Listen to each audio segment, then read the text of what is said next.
আমি ভিক্ষা দিতে গেছিলাম, স্বামী আমার সাথেও খারাপ আচরণ করছে, ভিক্ষুকের সাথেও খারাপ আচরণ করছে।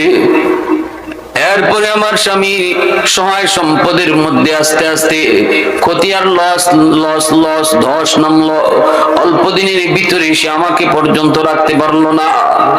কিন্তু তার কি হালত আমি কিছু জানি না।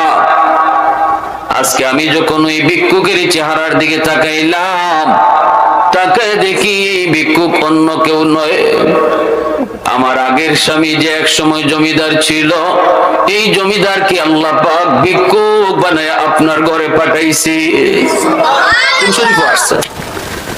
তখন আল্লাহ পাক বলবো, বান্দারে এ দিব কেমনে? তোমার আগে আরো 10-12 জন এর উপরে মামলা দায়ের করে এর সব লোক নেকি লই গেছি। তুমি তো আইছো এখন, তোমার আগে আরো 10 জনের উপরে মামলা দেয়, এর নেকি যা ছিল সব লই গেছি।